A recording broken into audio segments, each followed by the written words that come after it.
estudantes, bem-vindos a mais uma videoaula e a gente está aqui tratando sobre a filosofia, né, do iluminismo, especificamente sobre a construção da teoria em torno do contrato social, e aqui a gente vai tratar especificamente sobre a teoria do Rousseau sobre o contrato social. Nós vamos fazer aqui um apanhado geral sobre esses conceitos e a gente vai explicar para você o que é esse contrato social e como o Rousseau idealizou ele, de acordo também com o seu pensamento sobre a ideia de sociedade também, tá? Então vamos lá. Rousseau, que viveu entre 1712 e 1778, teve sua vida aí toda no século XVIII, ele foi um dos principais idealizadores do contrato social, foi o terceiro na linha, né, histórica, depois do Hobbes, depois do Locke. E Rousseau ele foi talvez o mais revolucionário de todos os contratualistas. Seus ideais influenciaram muito na Revolução Francesa. E as premissas que ele levantava, elas eram revolucionárias. Inclusive o próprio Napoleão chegou a dizer que não fossem as ideias de Rousseau, possivelmente nem ele existiria, né, nesse processo. Para você ver a grandeza do pensamento russoniano sobre a questão do contrato social e das liberdades individuais, da questão de todo o ideário que fundamentou ali a Revolução Francesa.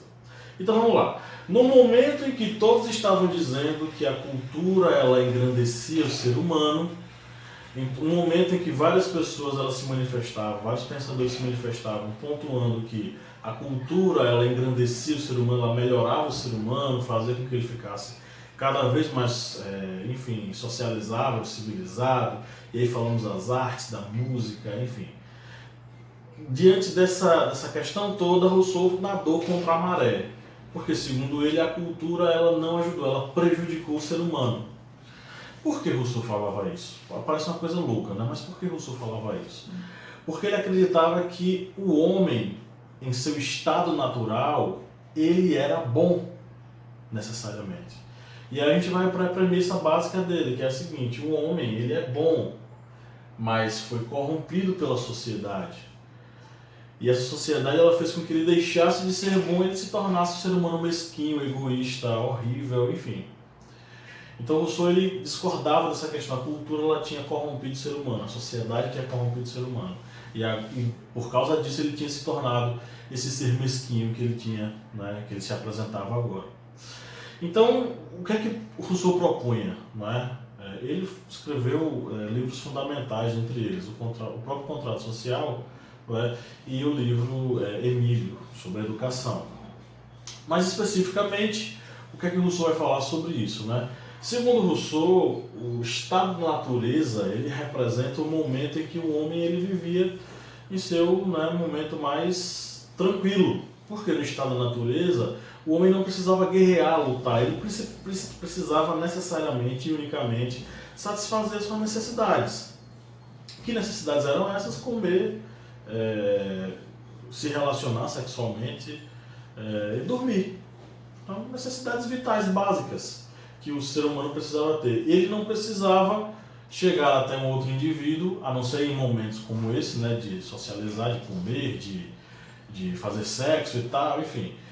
Ele não precisava mais do que isso, então ele poderia viver de forma isolada. Então o isolamento desse ser humano, que vivia puramente para satisfazer suas necessidades, é o estado da natureza que Rousseau aponta, e nesse estado da natureza o ser humano ele é necessariamente, essencialmente bom.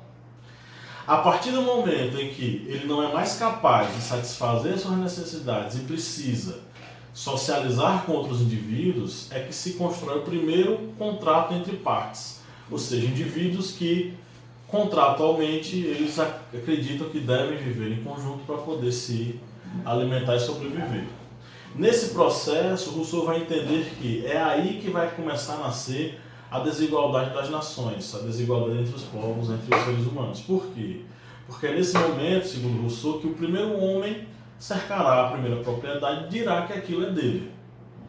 E ele vai contar com a ingenuidade de boa pessoa, de grande parcela da população, que vai ver aquilo e vai achar natural.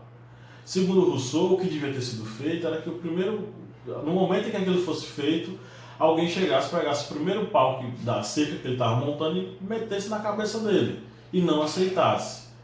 porque aquilo poderia gerar o que acabou gerando, que é a desigualdade entre os indivíduos.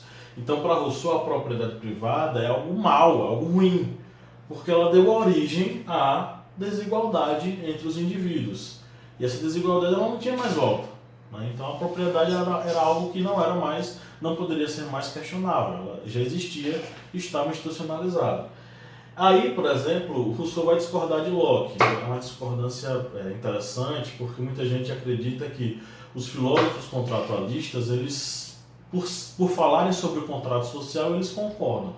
E nesse ponto especificamente, entre vários outros, né? Mas nesse ponto também, eles discordam veementemente. Por quê? Segundo Locke, a propriedade, o indivíduo ele tinha direito a essa propriedade a partir do momento em que ele trabalha aquela terra. Se ele trabalhou aquela terra, ele transformou aquela terra. Logo, ele tem direito sobre aquela terra, que outros não têm porque não trabalharam em cima. Rousseau discorda. Para ele, a terra é de todos. Não adianta ter essa questão de divisão. Ou seja, você trabalhou na terra, beleza, mas essa terra continua sendo da coletividade. Você trabalhou de graça. E aquilo que você fez beneficiará a todos. Então, o Locke ele vai dizer que o trabalho garante, né, dá direito daquela pessoa de ter aquela propriedade. O Rousseau discorda. A terra é de todos e ela deve ser de todos. Se você trabalhou, enfim, o seu trabalho não lhe garante que você é dono daquela terra. Porém, ainda assim, a propriedade existe. É dentro dessa perspectiva que o Rousseau trabalha. Apesar de não concordar com o estabelecimento da propriedade privada, ele deve trabalhar com a ideia de que o contrato social deve respeitar a propriedade privada, ok? E aí nasce o contrato social. Ele prevê o que, basicamente? A garantia da paz, da segurança e da justiça. Para Rousseau, isso existiu, só que para a classe dominante. Para a classe dominante, paz, segurança e justiça aconteceram, porque eles tiveram sua propriedade garantida, porque eles tiveram as leis dos seus lados. E eles se mantiveram no poder, enquanto as outras pessoas elas se lascaram, digamos assim. Então, o contrato social ele serviu inicialmente para garantir justiça, paz e segurança para a classe dominante. E é nisso que Rousseau trabalha, porque quando ele fala de contrato social, Rousseau propõe uma reformulação desse contrato social.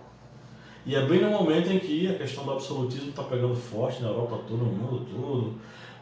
O absolutismo ele é visto como algo danoso para a sociedade, de acordo com os filósofos iluministas, e ele precisa ser repensado.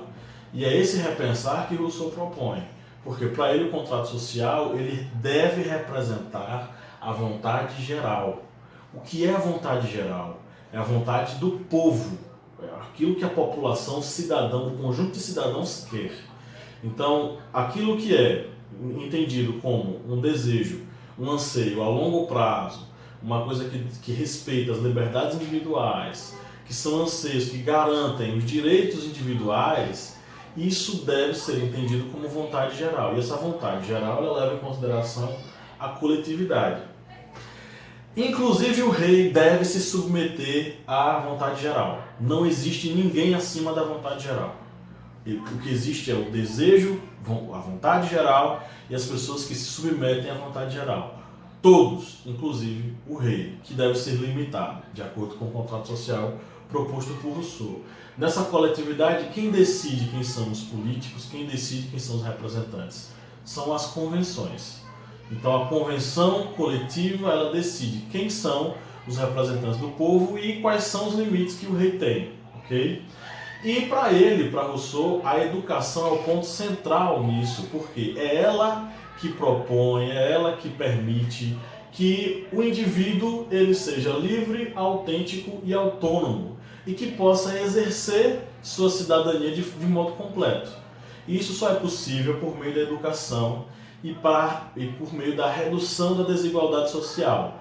Quanto menos desigualdade social, quanto mais educação, mais indivíduos participantes da política, mais indivíduos livres, autênticos e autônomos que podem, né, decidir as coisas.